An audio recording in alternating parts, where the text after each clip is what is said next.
Once upon a time, ഒരു നാട്ടിൽ 5 സുഹൃത്തുക്കൾ ഉണ്ടായിരുന്നു. ഒരു സംഭവത്തിന് ശേഷം ആ സുഹൃത്തുക്കൾ 4 പേര് കൂടിയിട്ട് ഒരു ട്രെക്കിങ്ങിനായിട്ട് ഒരു കാട്ടിലേക്ക് പോവുകയാണ്. കാട്ടിലെ യാത്രയെല്ലാം കഴിഞ്ഞു തിരിച്ചു വരുന്ന സമയത്ത് ഒരു കാരണത്താൽ അവർക്കൊരു ഷോർട്ട് കട്ട് അടിക്കേണ്ടി വന്നു. അതൊരു റോങ് ടേൺ ആയിരുന്നു. വിചിത്രമായ ഭയപ്പെടുത്തുന്ന പല കാഴ്ചകളും ആ കാട്ടിൽ വെച്ച് അവർ കണ്ടു. കാട്ടുപോത്തില്ലേ, ആ കാളക്കൂറ്റിനെ വരെ കൊന്ന് അതിന്റെ വയറ് കീറി ഉയരമുള്ള മരത്തിൽ അതിനെങ്ങനെ കോർത്തു വെച്ചിരിക്കുകയാണ്. മാത്രമല്ല, മരം കൊണ്ടുണ്ടാക്കിയ ചില വീടുകൾ, അതിന്റെ ഉള്ളിലെ വിചിത്രമായ പാവകൾ, തലയില്ലാത്ത പാവകൾ, അതിന്റെ കൈകളിൽ മാനിന്റെ കൊമ്പ്, കാലുകളാണെങ്കിലോ മനുഷ്യന്റേത്. അതുപോലെ തന്നെ ക്രൂരമായിട്ടുള്ള ഒരു ജീവി അവര് വിടാതെ വേട്ടയാടുന്നുമുണ്ട്. എന്തായിരിക്കും അത്? മാത്രമല്ല, നായകനായിട്ടുള്ള ലൂക്ക ഇടയ്ക്കിടയ്ക്ക് കാണുന്ന ആ ഒരു മാന്ത്രിക കാഴ്ചകൾ അതെന്തായിരുന്നു? അങ്ങനെ അവസാനം ഈ പോയ 4 പേരിൽ ഒരാളെങ്കിലും ബാക്കി വന്നോ? അങ്ങനെ പേടിപ്പിക്കുന്ന രീതിയിലും അതുപോലെ തന്നെ ത്രില്ലിങ്ങിലും പറഞ്ഞ ഒരു കഥ തന്നെയാണ് ദ റിച്വൽ. എന്നാ പിന്നെ നമുക്ക് നേരെ ആ കഥയിലേക്ക് പോയാലോ? അതിനു മുന്നേ നിങ്ങൾ ആരെങ്കിലും ചാനൽ സബ്സ്ക്രൈബ് ചെയ്തിട്ടില്ലെങ്കിൽ ഒന്ന് സബ്സ്ക്രൈബ് ചെയ്ത് വെക്കുക. അതോടൊപ്പം തന്നെ ആ ബെൽ ഐക്കൺ ഒന്ന് എനേബിൾ ചെയ്ത് വെക്കുക. അപ്പൊ പിന്നെ പോകാം നമുക്ക് കഥകളുടെ ആ മായ ലോകത്തിലേക്ക്. Welcome back to Mallu explainer. കഥയുടെ ആരംഭത്തിൽ തന്നെ 5 കൂട്ടുകാരെയാണ് കാണിക്കുന്നത്. അവർ 5 പേരും ഇപ്പൊ ഒരു ക്ലബിലാണ്. ചെറുപ്പം മുതലേ കളിച്ച് വളർന്ന ആത്മാർത്ഥ സുഹൃത്തുക്കൾ തന്നെയാണ് ഇവർ 5 പേരും. ഇപ്പൊ ഇവരിവിടെ ഒത്തുകൂടിയിട്ടുള്ളത് ചെറിയൊരു ട്രിപ്പ് പ്ലാൻ ചെയ്യാൻ വേണ്ടിയിട്ടാണ്. അപ്പൊ ഓരോരുത്തരും അവരുടേതായ അഭിപ്രായങ്ങൾ പറയുന്നുണ്ട്. പാരീസിൽ പോകാം, ലണ്ടനിൽ പോകാം, ഇന്ത്യയിലേക്ക് പോകാം, അങ്ങനെ ഓരോ സ്ഥലങ്ങള്. പക്ഷെ കൂട്ടത്തിൽ ഒരാളായിട്ടുള്ള റോബർട്ട് ഇതിനെതിർക്കുകയാണ്. എല്ലാ പ്രാവശ്യം ഇതുപോലെ ഓരോ സ്ഥലത്തേക്ക് പോകല്ലേ, ഇപ്രാവശ്യം ഒന്ന് വെറൈറ്റി ആയിക്കോട്ടെ. ഈ നോർവേയുടെയും സ്വീഡന്റെ ഇടക്കായിട്ട് ഒരു ഫോറസ്റ്റ് ഉണ്ട്. അവിടെ വലിയ വലിയ മലകളാണ്. അതിലേക്ക് ട്രെക്കിങ്ങിന് പോയാലോ ഭയങ്കര രസമായിരിക്കും, ഭയങ്കര ത്രില്ലിംഗ് ആയിരിക്കും. എല്ലാവർക്കും അതിലൊരു ഇൻട്രസ്റ്റിംഗും താല്പര്യവും വരികയാണ്. ഒരാളെ ഒഴികെ ലൂക്ക, അവനാണ് നമ്മുടെ കഥയുടെ ഹീറോ. അവനിപ്പോ അതിന് എതിർക്കുകയാണ് കേട്ടോ. ഇപ്പൊ ബാക്കിയുള്ളവരൊക്കെ പറയണേ എന്തായാലും നമുക്ക് നടന്നുകൊണ്ട് തീരുമാനിക്കാം. അങ്ങനെ അവരിപ്പോ ആ ഒരു സ്ട്രീറ്റിലൂടെ നടക്കുന്ന സമയത്ത് ഈ ലൂക്ക റോബർട്ടിനെയും വിളിച്ചുകൊണ്ട് അവിടെയുള്ള ഒരു ഷോപ്പിലേക്ക് കയറി പോവാണ്. മറ്റാരും അറിയാതെ രഹസ്യമായിട്ട് സംസാരിക്കാനായിരുന്നു. ഇപ്പൊ ലൂക്ക ചോദിക്കുന്നുണ്ട്, റോബർട്ട് എന്തിനാണ് ആവശ്യമില്ലാത്ത കാര്യങ്ങളൊക്കെ ചെയ്യാൻ നിൽക്കുന്നത്? അത് ഡേഞ്ചർ അല്ലേ കാട്ടിലേക്കൊക്കെ പോവാന്ന് വെച്ചാൽ? ഇപ്പൊ റോബർട്ട് പറയാണ്, ലൂക്ക നിനക്ക് അറിയായിട്ടാണ്, ട്രെക്കിംഗ് ഒക്കെ പറഞ്ഞാൽ ഭയങ്കര രസമാണ്. എന്തൊക്കെ പറഞ്ഞിട്ട് ലൂക്കയുടെ മനസ്സിൽ നിന്ന് പേടിയും പോകുന്നില്ല, അതുപോലെ തന്നെ അതിനോടൊരു താല്പര്യവും വരുന്നില്ല. ഈ സമയത്താണ് ഇവർ രണ്ടുപേരും ഒരു കാര്യം ശ്രദ്ധിക്കുന്നത്. ഈ ഷോപ്പിൽ ഉണ്ടായിരുന്ന ജോലിക്കാരെല്ലാവരും പേടിച്ച് ഭയന്നിങ്ങനെ ഇരിക്കുകയാണ്. അതായത് ഇവിടെ 2 കള്ളന്മാര് കയറിയിട്ടുണ്ട്, സൈക്കോകളാണ്. പേടിച്ചു പോയ ലൂക്ക പെട്ടെന്ന് തന്നെ ഒരു റാക്കിന്റെ പിന്നിൽ പോയി ഒളിക്കാണ് കേട്ടോ. പക്ഷെ ആ ഒരു സൈക്കോളുടെ മുന്നിൽ പെട്ടുപോവാണ് റോബർട്ട്. ഇപ്പോ അവന്റെ കയ്യിലെല്ലാം ആ സൈക്കോകൾ മേടിക്കാണ്. ഇപ്പൊ ലൂക്ക വന്ന് രക്ഷിക്കും എന്നൊരു രീതിയിൽ റോബർട്ട് പതിയെ തിരിഞ്ഞു നോക്കുമ്പോൾ ഈ സൈക്കോകൾക്ക് വല്ലാതെ ദേഷ്യം വരികയാണ്. സംസാരിക്കും, എങ്ങോട്ടാണ് നീ നോക്കുന്നതെന്ന് പറഞ്ഞിട്ട് അവന്റെ കഴുത്തിന് ഞാൻ ഒരൊറ്റ വെട്ടുകൊടുക്കുകയാണ്. നിലത്ത് കിടന്ന് പെടഞ്ഞ് മരിക്കാണ് കേട്ടോ. മരിക്കുന്ന സമയത്ത് ഈ റോബർട്ട് ലൂക്കയെ ഒന്ന് നോക്കുന്നുണ്ട്. ഹൃദയത്തിലേക്ക് ഒരു ആണി കുത്തിക്കയറ്റുന്ന വേദനയായിരുന്നു ലൂക്കയ്ക്ക് അപ്പൊ വന്നത്. കാരണം അവനെ ഒന്ന് രക്ഷിക്കാൻ ഒരു വിരൽ പോലും അവൻ അനക്കിയില്ലല്ലോ എന്നൊരു വിഷമത്തില് പെട്ടെന്ന് ഒരു സ്വപ്നത്തിൽ നിന്നും ചാടി എഴുന്നേൽക്കാണ് ലൂക്ക. അവനിപ്പോ ഒരു ചെറിയ ടെന്റിന്റെ ഉള്ളിലായിരുന്നു കേട്ടോ. ആ ടെന്റ് ഉള്ളത് ഒരു മലയുടെ മുകളിലായിരുന്നു. ഇതൊക്കെ ഒരു സ്വപ്നമായിരിക്കുമെന്ന് നമ്മൾ വിചാരിക്കുമ്പോൾ അവൻ ടെന്റിന്റെ പുറത്തേക്ക് വരുമ്പോൾ അവിടെ ആകെ 4 ടെന്റേ ഉള്ളൂ. അതായത് റോബർട്ട് ശരിക്കും മരണപ്പെട്ടിട്ടുണ്ട്. അവരിപ്പോ വന്നിട്ടുള്ളത് റോബർട്ടിന്റെ ആഗ്രഹപ്രകാരമുള്ള ആ ഒരു മലയുടെ ആ ഒരു ഫോറസ്റ്റിലേക്കാണ്. അങ്ങനെ അവരെല്ലാവരും എല്ലാം പാക്ക് ചെയ്തിട്ട് മലയുടെ മറ്റൊരു ഭാഗത്തേക്ക് നടക്കുകയാണ്. ഇവരുടെ കൂട്ടത്തിൽ തന്നെ ഉണ്ടായിരുന്ന ജോണി എന്നൊരാള്, അവനാണ് റൂട്ടും കാര്യങ്ങളൊക്കെ സെറ്റ് ചെയ്യുന്നത്. അപ്പൊ അവൻ ഒരു ഭാഗത്തേക്ക് ചൂണ്ടിക്കാണിച്ചിട്ട് പറയാണ്, നമ്മൾ വന്ന കാര്യം എന്താ അവിടെ അങ്ങ് സെറ്റ് ചെയ്യാം. പിന്നീട് മലയുടെ ഒരു ഭാഗത്ത് കുറച്ച് കല്ലുകളൊക്കെ കൂട്ടി വെച്ചിട്ട് അവിടെ ഇവരുടെ കൂട്ടുകാരനായിട്ടുള്ള റോബർട്ടിന്റെ ഒരു ഫോട്ടോ വെക്കുകയാണ്. എന്നിട്ട് പ്രാർത്ഥിക്കുകയാണ് അവന്റെ നല്ലതിന് വേണ്ടിയിട്ട്. എല്ലാവരുടെയും മനസ്സിൽ നല്ല ദുഃഖമാണ് കേട്ടോ. അങ്ങനെ അവര് 4 പേരും ഒരു ബിയർ ബോട്ടിൽ നിന്ന് ഇച്ചിരി കുടിച്ച് അവസാനത്തേത് ആ ഒരു കല്ല് കൂട്ടി വെച്ചില്ലേ അതിന്റെ മുകളിലേക്ക് തന്നെ ഒഴിച്ചു കൊടുക്കുകയാണ്. അതായത് റോബർട്ടിനോടുള്ള ആ ഒരു സ്നേഹം, റെസ്പെക്ട് ഇതെല്ലാം കാണിക്കാൻ വേണ്ടിയിട്ടായിരുന്നു അവരത് ചെയ്തത്. അങ്ങനെ അന്നേ ദിവസം രാത്രി ആയിട്ടുണ്ട്. മലയുടെ മുകളിൽ തന്നെ ടെന്റ് അടിച്ച് അവരിങ്ങനെ നിൽക്കുകയാണ്. പക്ഷെ ഇവരുടെ കൂട്ടത്തിലൊന്നും നിൽക്കാതെ ലൂക്ക മറ്റൊരു ഭാഗത്തേക്ക് ഒറ്റയ്ക്ക് പോയി ഇങ്ങനെ നിൽക്കുകയാണ്. അവന്റെ അടുത്തേക്ക് ഈ ജോണി വന്നിട്ട് പറയാണ്, നിന്റെ മനസ്സിലുള്ളത് നന്നായിട്ട് എനിക്കറിയാം, പക്ഷെ അത് നിന്റെ ഭാഗത്തു നിന്ന് വന്ന ഒരു തെറ്റല്ലല്ലോ, അത് സംഭവിച്ചു പോയി, ആരെന്ത് വേണമെങ്കിലും പറഞ്ഞോട്ടെ, നീ ഒന്ന് മൈൻഡിന് ഫ്രീ ആക്കി വെക്ക് ലൂക്ക എന്നിപ്പോ ജോണി അവനെ സമാധാനിപ്പിക്കുകയാണ്. ഈ സമയത്താണ് അവര് നിൽക്കുന്ന മലയുടെ താഴ്വാരത്തിലായിട്ട് ഒരു വെളിച്ചവരിങ്ങനെ കാണുന്നത്. അതെന്താണെന്ന് ലൂക്ക ചോദിച്ചപ്പോൾ ജോണി പറയാണ്, അത് നമ്മൾ താമസിച്ച റിസോർട്ട് തന്നെയാണ്. ഇവിടുന്ന് നേരെ പോവാണെങ്കിൽ ചിലപ്പോൾ 7 മണിക്കൂർ കൊണ്ടോ 6 മണിക്കൂർ കൊണ്ടോ അങ്ങോട്ടേക്ക് എത്താം. പക്ഷെ കുറച്ച് റിസ്ക് ആണ്. നമുക്ക് എന്തായാലും കാടൊക്കെ ഒന്ന് ചുറ്റി 2 ദിവസം കൊണ്ട് അവിടെ എത്തിയാൽ പോരെ. അങ്ങനെ പിറ്റേ ദിവസം രാവിലെ ആയിട്ടുണ്ട്. ഇവരുടെ യാത്ര തുടരുകയാണ് കേട്ടോ. ഇവരുടെ കൂട്ടത്തിൽ ഒരു കണ്ണാടിയുണ്ട്, അതുപോലെ തന്നെ ഒരു താടിയുണ്ട്. അപ്പൊ ജോളിയായിട്ട് ഓരോ കാര്യങ്ങളൊക്കെ സംസാരിച്ചുകൊണ്ട് ആ ഒരു പ്രദേശത്തിന്റെ ഭംഗിയെല്ലാം ആസ്വദിച്ചുകൊണ്ട് അവരിങ്ങനെ മുന്നോട്ടേക്ക് പോവാണ്. ആ സമയത്താണ് കണ്ണാടി കാല് തന്നെ താഴെ വീഴുന്നത്. വേദന കൊണ്ട് അവൻ ഒരു അടി പോലും നടക്കാൻ കഴിയുന്നില്ല. ഇപ്പൊ അവര് പറയാണ്, ഒന്ന് വേഗം ആഞ്ഞു പിടിക്കുകയാണെങ്കിൽ ഒരു 10-14 മണിക്കൂർ കൊണ്ട് നമുക്ക് അങ്ങോട്ടേക്ക് എത്താം. 14 മണിക്കൂറോ? എനിക്ക് ഇവിടുന്ന് നടക്കാൻ വരെ കഴിയുന്നില്ല, നിങ്ങൾ എന്താണ് ഈ പറയുന്നതൊക്കെ കണ്ണാടി പറയുന്നുണ്ട്. ഇപ്പൊ ലോക്കെ തന്നെ ജോണി വിളിച്ച് മറ്റൊരു ഭാഗത്തേക്ക് പോയിട്ട് പറയാണ്, ഇപ്പോ കാര്യങ്ങളൊക്കെ ഇങ്ങനെ ആയതുകൊണ്ട് നമ്മൾ ഇന്നലെ രാത്രി കണ്ടില്ല ആ മലയുടെ താഴ്വാരത്തിലായിട്ട് ഒരു വെളിച്ചം നമ്മുടെ റിസോർട്ട് തന്നെയാണ്. നേരെ നടക്കുകയാണെങ്കിൽ ഒരു 7 മണിക്കൂർ കൊണ്ട് അവിടെ എത്താം. നമുക്ക് പോയിട്ട് കുറച്ച് ആളുകളെയും കൂട്ടിയിട്ട് വന്നാലോ? ഇവര് സംസാരിക്കുന്നത് കേട്ട് ഈ കണ്ണാടി പറയുകയാണ്, ആവശ്യമില്ലാത്ത കാര്യം ചെയ്യലേ, ഒറ്റയ്ക്ക് നിൽക്കാൻ എന്നെ കൊണ്ട് ഈ താടീനെ കൊണ്ട് പറ്റില്ല, അതുകൊണ്ട് നമുക്ക് എല്ലാവർക്കും ഒരുമിച്ച് തന്നെ അങ്ങ് പോയി കളയാം. പക്ഷെ ഇവരെല്ലാവരും സമ്മതിച്ചപ്പോഴും നമ്മുടെ നായകനായിട്ടുള്ള ലൂക്കയ്ക്ക് അതിലത്ര താല്പര്യമൊന്നും ഇല്ലായിരുന്നു കേട്ടോ. അവൻ ചോദിക്കാണ്, സേഫ് ആണോ, വല്ല മൃഗങ്ങളൊക്കെ ഉണ്ടാവോ, ഒന്നുകൊണ്ട് പേടിക്കണ്ട, വന്നോ എന്നിപ്പോ ജോണി പറയാണ്. കാരണം ജോണിയാണ് ഇവർക്ക് ആവശ്യമായിട്ടുള്ള വഴിയും കാര്യങ്ങളൊക്കെ കാണിച്ചു കൊടുക്കുന്നത്. അവന്റെ കയ്യിലാണ് കോമ്പസ് ഒക്കെ ഉള്ളത്. അവരങ്ങനെ മുന്നോട്ടേക്ക് പോകാൻ കേട്ടോ.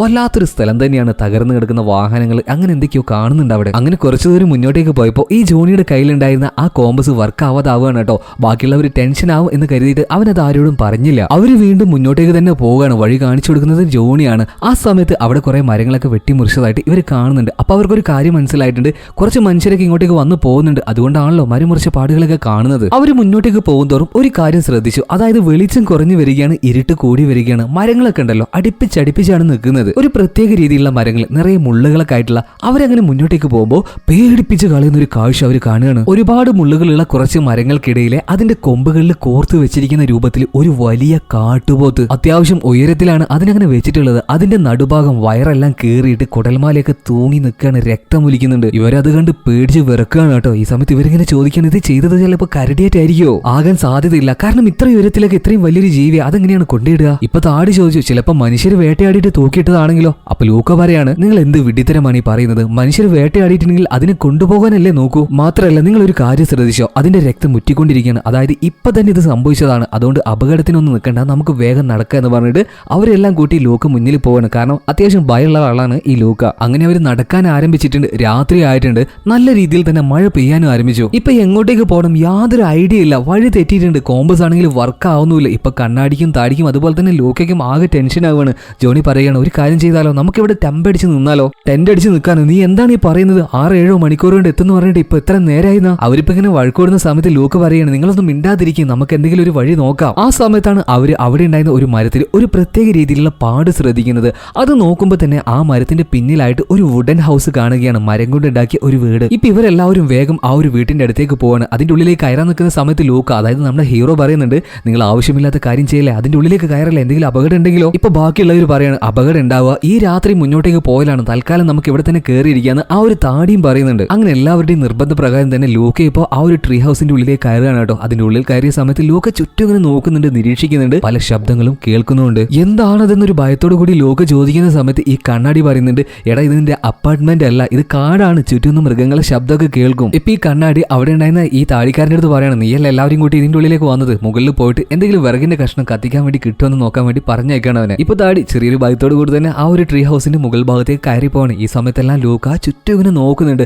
അവന് നന്നായിട്ട് എന്തോ ഒന്ന് ഫീൽ ചെയ്യുന്നുണ്ട്, ആരോ അവരെ നിരീക്ഷിക്കുന്നത് പോലെ. ഇതേ സമയം തന്നെ മുകളിലേക്ക് വിറകെടുക്കാൻ പോയ താടി എന്തോ ഒന്ന് കണ്ടിട്ട് ഉറക്കനെ കരയുകയാണ്, ഒച്ച ഉണ്ടാക്കുകയാണ്. ബാക്കിയുള്ള എല്ലാവരും ഇപ്പൊ മുകളിലേക്ക് വന്ന് നോക്കുമ്പോൾ കാണുന്നത് ഈ പുല്ലുകൊണ്ട് ഉണ്ടാക്കി വെച്ചിട്ടുള്ള ഒരു പ്രതിമയായിരുന്നു. അതിന് തലയില്ലായിരുന്നു. മാത്രമല്ല അതിന്റെ കൈഭാഗത്ത് മാനിന്റെ കൊമ്പ് പോലെയുള്ള എന്തോ ഒരു വസ്തുവും. ഈ സമയത്ത് ഈ താടി ഇവർക്ക് പറഞ്ഞു കൊടുക്കുകയാണ്, ഇതെന്തോ മന്ത്രവാദത്തിന് വേണ്ടി ഉണ്ടാക്കിയതുപോലെ തോന്നുന്നുണ്ട്, കൂടോത്രങ്ങളോ ആഭിചാരങ്ങളോ ചിലപ്പോൾ അതുപോലെയുള്ള എന്തെങ്കിലും കാര്യണം. ഈ സമയത്ത് അവരുടെ കൂട്ടത്തിൽ ഉണ്ടായിരുന്ന കുറച്ച് ധൈര്യം കാര്യബോധമൊക്കെ ഉണ്ടായിരുന്ന ഈ ജോണി പറയുകയാണ്, നമ്മളിപ്പോ ഇങ്ങോട്ടേക്ക് എന്തിനാ വന്നത്? തൽക്കാലത്തേക്ക് ഒരു രാത്രി ഇവിടെ നിൽക്കുക, അത്രയല്ലേ ഉള്ളൂ. അതുകൊണ്ട് പുഞ്ഞാര മക്കള് ഇതൊന്നും നോക്കാതെ നേരെ താഴേക്ക് വന്നിട്ട് നമുക്ക് തൽക്കാലം കിടന്നുറങ്ങാം. ബാക്കിയുള്ള എല്ലാവരും തിരിച്ചു പോകണം കേട്ടോ. പക്ഷെ ലൂക്ക അവിടെ തന്നെ നിന്നു. അവനിപ്പോ ടോർച്ച് ഉപയോഗിച്ചിട്ട് ആ ഒരു പ്രതിമയെ മുഴുവനായിട്ട് അടിച്ചു നോക്കുകയാണ്. അതിന്റെ കാൽഭാഗത്ത് മനുഷ്യരുടെ എല്ലുണ്ടല്ലോ അതുപോലെ തന്നെയായിരുന്നു. പിന്നീട് എല്ലാവരും താഴേക്ക് വന്നിട്ട് കുറച്ച് വിറകുകളൊക്കെ കൂട്ടിയിട്ട് അത് കത്തിച്ച് അതിന് ചൂടിങ്ങനെ കായാണ്. ആ സമയത്ത് ഈ കണ്ണാടിയും താഴെയൊക്കെ കൂടിയിട്ട് എന്തൊക്കെയോ കഥകൾ ഇങ്ങനെ പറയുന്നുണ്ട്. ഇവിടെ അങ്ങനെ സംഭവിച്ചിട്ടുണ്ടായിരുന്നു, കുറെ കൊലപാതകങ്ങളും മന്ത്രവാദങ്ങളും എന്നൊക്കെ വെറുതെ തല്ലി ഇങ്ങനെ വിടുകയാണ്. വെറുതെ ചുമ്മാ ഒരു കഥ പോലെ എന്തെങ്കിലും സംസാരിച്ചിരിക്കണ്ടേ എന്നൊക്കെ പറ്റിട്ട്. പക്ഷെ നമ്മുടെ ലൂക്ക അങ്ങനെയൊന്നും ആയിരുന്നില്ല. അവന്റെ ചിന്തകളൊക്കെ മറ്റെങ്ങോട്ടേക്കോ പോവാണ്. നിങ്ങൾ ആവശ്യമില്ലാതെ ഓരോന്നും പറയാൻ നിൽക്കല്ലേ, എത്രയും പെട്ടെന്ന് തന്നെ കിടന്നുറങ്ങ്, നാളെ രാവിലെ നേരത്തെ തന്നെ എണീച്ച് നമുക്ക് പോണ്ടേ. ഇപ്പൊ കണ്ണാടി ചോദിക്കുന്നുണ്ട്, അല്ല ലൂക്ക നിനക്ക് എന്താ ഇത്ര ഭയം? എന്തിനാണ് നീ ഭയക്കുന്നത്? ജീവിതത്തിൽ കുറച്ചൊക്കെ ധൈര്യം വേണ്ട ലൂക്ക. ഇപ്പൊ അതിലേക്ക് ജോണി ഇടപെടുകയാണ്, നിങ്ങൾ ഒരു കാര്യം ചെയ്യും, എല്ലാവരും കിടന്നുറങ്ങിക്കോ, രാവിലെ നമുക്ക് പോകാം, മഴയെല്ലാം ഒന്ന് ഒതുങ്ങട്ടെ, വെളിച്ചം വരട്ടെ. അങ്ങനെ എല്ലാവരും കെടുക്കാണ് കേട്ടോ. പക്ഷെ നമ്മുടെ ലൂക്കയ്ക്ക് അങ്ങനെ ഉറക്കൊന്നും വരുന്നില്ല. അവനിങ്ങനെ പുറത്തേക്ക് നോക്കി തന്നെ കെടുക്കാണ്. ഇതേ സമയം തന്നെ ആ കാട്ടിന്റെ ഉള്ളിൽ നിന്നും എന്തോ ഒരു സാധനം ഈ വീടിനെ ഇങ്ങനെ നോക്കുന്നതായിട്ടും കാണിക്കുന്നുണ്ട്. ഇപ്പൊ ഉറങ്ങാതിരിക്കുന്ന ലൂക്ക എന്തോ ഒരു വെളിച്ചം കണ്ടിട്ട് അങ്ങോട്ടേക്ക് പോവാണ്. മെയിൻ ഡോർ തുറന്നു നോക്കുമ്പോൾ അവൻ കാണുന്ന കാഴ്ച എന്താന്ന് വെച്ചിട്ടുണ്ടെങ്കിൽ, ആദ്യം തന്നെ കണ്ടില്ലേ ഒരു റെസ്റ്റോറന്റ്, അവന്റെ കൂട്ടുകാരൻ മരിച്ചുപോയ റോബർട്ട് മരിച്ചുപോയ ആ റെസ്റ്റോറന്റ്, അതായിരുന്നു അവൻ കാണുന്നുണ്ടായിരുന്നത്. മാത്രമല്ല അവിടെ ഇപ്പൊ കുറെ ഷെൽഫുകൾ കാണുന്നുണ്ട്. അതിന്റെ ഉള്ളിൽ നിന്നും ഒരു ബോട്ടിൽ ഇപ്പൊ ലൂക്ക എടുക്കാണ് കേട്ടോ. അതിന്റെ ഉള്ളിലേക്ക് നോക്കുമ്പോൾ അതിന്റെ ഉള്ളിൽ കണ്ണാടിയിൽ നിന്ന് ആ ഒരു വെള്ളത്തിന്റെ രക്തം ഇങ്ങനെ കലർന്നുകൊണ്ടിരിക്കുകയാണ്. എന്താ ഇത് ഒന്നും മനസ്സിലാവുന്നില്ല. ലൂക്ക അങ്ങനെ നിൽക്കുന്ന സമയത്ത് ആ ഒരു ഷെൽഫും ആ ഒരു റെസ്റ്റോറന്റൊക്കെ പെട്ടെന്ന് മറ്റെങ്ങോട്ടോ മറിഞ്ഞു പോവാണ്. ലൂക്ക ഇപ്പൊ സ്വബോധത്തിലേക്ക് തിരിച്ചു വന്നിട്ടുണ്ട്. അവൻ നോക്കുമ്പോൾ അവൻ ആ ഒരു ട്രീ ഹൗസിന്റെ ഉള്ളിലല്ല, അതിന്റെ പുറത്തുള്ള കാട്ടിലായിരുന്നു. അവനാകെ ഞെട്ടിപ്പോയി. മാത്രമല്ല മരങ്ങൾക്കിടയിലൂടെ എന്തോ ഒന്ന് പോകുന്നതായിട്ട് അവൻ കാണുന്നുണ്ട്. പിന്നെ നെഞ്ചിൽ എന്തോ ഒരു വേദന തോന്നിയിട്ട് ഷർട്ട് മാറ്റി നോക്കിയപ്പോൾ അതിൽ 1-2 മുറികൾ, കുഴി പോലെയുള്ള മുറികളുണ്ട്. അതിൽ നിന്നും രക്തം ഒഴുകുന്നുണ്ട്. അതേസമയം തന്നെ ആ ഒരു ട്രീ ഹൗസിന്റെ ഉള്ളിൽ നിന്നും ഒരു കരച്ചിൽ കേൾക്കുകയാണ്. അത് ജോണിയുടെ കരച്ചിലായിരുന്നു. അങ്ങോട്ടേക്ക് പോയി നോക്കുമ്പോൾ ലൂക്ക കാണുന്നത് നിലത്ത് നിന്ന് കരയുന്ന ജോണി ആയിരുന്നു. മാത്രമല്ല അവന്റെ പെയിന്റിൽ അവൻ അറിയാതെ മുള്ളി പോയിട്ടുണ്ട്. അതുപോലെ തന്നെ കുറച്ചപ്പുറത്ത് മറ്റെങ്ങോട്ടേക്ക് നോക്കി കരഞ്ഞുകൊണ്ടിരിക്കുന്ന ഈ കണ്ണാടി, അവന്റെ ഭാര്യയായിട്ടുള്ള സോഫിയെ വിളിച്ചുകൊണ്ടാണ് കരയുന്നത്. ഇവർ രണ്ടുപേരെയും ലൂക്കപ്പ് കണ്ടിട്ടുണ്ട്. പക്ഷെ 4-ാമനായിട്ടുള്ള താടിയെ കാണുന്നില്ല. പെട്ടെന്ന് തന്നെ ആ ഒരു ട്രീ ഹൗസിന്റെ മുകളിലേക്ക് ഇവരെല്ലാവരും പോയി നോക്കുമ്പോൾ കാണുന്ന കാഴ്ച എന്താണ്? ദേഹത്ത് ഒരു തരി പോലും വസ്ത്രം ഇടാതെ നിൽക്കുന്ന താടി. അവനിപ്പോ നേരത്തെ കണ്ട ആ ഒരു പ്രതിമയുണ്ടല്ലോ, അതിന്റെ മുന്നിൽ ഇങ്ങനെ വണങ്ങി നിൽക്കുകയാണ്. ഇവരെല്ലാവരും പോയിട്ട് താടിനെ വിളിച്ചുണർത്തുകയാണ് കേട്ടോ. അപ്പോഴാണ് അവന് ബോധം വന്നത്. എനിക്ക് എന്താ പറ്റിയത്? ഞാൻ എന്തായി ചെയ്യുന്നത്? എന്റെ ഡ്രസ്സെല്ലാം എവിടെയെന്ന് അവനിപ്പോ ചോദിക്കുമ്പോൾ ഇവർക്ക് എല്ലാവർക്കും മനസ്സിലായി എന്തോ ഒരു പ്രശ്നം ഈ പ്രദേശത്തിന് ഉണ്ടെന്ന്. പിന്നെ ഒട്ടും അമാന്തിച്ചില്ല. എല്ലാവരും അവരുടെ സാധനങ്ങളൊക്കെ പാക്ക് ചെയ്യുകയാണ്. വീടിന്റെ പുറത്തേക്ക് ഇറങ്ങാൻ കേട്ടോ. ആ സമയത്താണ് ഇവരൊരു കാര്യം കാണുന്നത്. അവിടെയുള്ള മരത്തിന്റെ മുകളിലൊക്കെ ഒരു പ്രത്യേക രീതിയിലുള്ള പാട്, നേരത്തെ കണ്ടതുപോലെയുള്ള പാടുകൾ. ഈ സമയത്ത് നമ്മുടെ ഹീറോ ആയിട്ടുള്ള ലൂക്ക പറയുകയാണ്, ഇതെല്ലാം ഒരു വാർണിംഗ് ആണ്, അപായ സൂചനയാണ്, നമുക്ക് വഴി തെറ്റിയിട്ടുണ്ട്, ഇനി എന്താ നമ്മളിപ്പോ ചെയ്യുക? ഈ സമയത്ത് കണ്ണാടി അവിടെ ഉണ്ടായിരുന്ന ഒരു വഴി കാണിച്ചിട്ട് പറയാണ്, ഇതിലൂടെ ആരെങ്കിലും നടന്നു പോകുന്നുണ്ട്, ഒരു വഴി പോലെ കണ്ടില്ല, നമുക്ക് ഇതിലൂടെ അങ്ങ് പോയാലോ? ഈ സമയത്ത് ജോണി പറയുന്നുണ്ട്, അത് കറക്റ്റ് വഴിയല്ല, അത് നമ്മുടെ ഡയറക്ഷൻ അല്ല. ഇപ്പൊ ഈ കണ്ണാടിക്ക് വല്ലാതെ ദേഷ്യം വരികയാണ് കേട്ടോ. ഇതിലൂടെ ഒരു വഴി ഉണ്ടെങ്കിൽ ഇതിലൂടെ ആരെങ്കിലും ഒക്കെ പോയിട്ടുണ്ടാവില്ല, മര്യാദക്ക് എന്റെ കൂടെ വന്നോ എന്നിപ്പോ കണ്ണാടി പറയാണ്. മറ്റൊരു രക്ഷയില്ലാത്തത് കൊണ്ട് തന്നെ കണ്ണാടിയുടെ കൂടെ തന്നെ താടി ഇപ്പൊ പോവാണ് കേട്ടോ. അതുപോലെ തന്നെ ജോണിയും ലൂക്കയും പിന്നാലെയും പോകുന്നുണ്ട്. പോകുന്ന വഴിക്ക് ജോണി ഇങ്ങനെ പറയുന്നുണ്ട്, ഇവനിത് എങ്ങോട്ടേക്ക് പോകുന്നത്? ഇതൊന്നും ഡയറക്ഷൻ അല്ല, അങ്ങോട്ടേക്കുള്ള വഴിയല്ലല്ലോ. കുറച്ചു ദൂരം മുന്നോട്ടേക്ക് പോയപ്പോ ഈ കണ്ണാടി അവിടെ ഇരുന്ന് പോവാൻ കേട്ടോ. കാരണം ഓൾറെഡി അവന്റെ കാലിനൊരു വേദനയുണ്ട്, വീണതല്ലേ. അപ്പൊ തീരെ നടക്കാൻ പറ്റുന്നില്ല. ഈ സമയത്ത് ജോണി പറയുന്നുണ്ട്, കണ്ണാടി നീ ഇങ്ങനെ ഇരുന്നിട്ടുണ്ടെങ്കിൽ എന്താ ശരിയാവോ? നമുക്ക് പോണ്ടേ? ഇല്ലടാ, എനിക്ക് ഒരു അടി പോലും ചിലപ്പോൾ നടക്കാൻ കഴിയുന്നില്ല. ഈ സമയത്ത് ലൂക്ക പറയാണ്, ഞാനൊരു കാര്യം ചെയ്യും, ഈ മല കണ്ടോ, ഇതിന്റെ മുകളിലേക്ക് ഒന്ന് കയറി നോക്കട്ടെ, ചുറ്റുള്ള കാര്യങ്ങളൊക്കെ ഒന്ന് നിരീക്ഷിക്കട്ടെ എന്നും പറഞ്ഞിട്ട് ലൂക്ക ആ ഒരു മലയുടെ മുകളിലേക്ക് ഓടിക്കാരാണ്. ഇവരെല്ലാരും പറയുന്നുണ്ട്, ലൂക്ക സൂക്ഷിച്ചു പോണേ. അങ്ങനെ മലയുടെ ഏറ്റവും തുമ്പിലെത്തിയ ലൂക്ക ഞെട്ടിപ്പോവുകയാണ്. കാരണം ഒരു മലയുടെ തുമ്പിലെത്തിയ ഒരു ചെരിവായിരിക്കുമല്ലോ, പക്ഷെ അവിടെ അങ്ങനെയല്ലായിരുന്നു,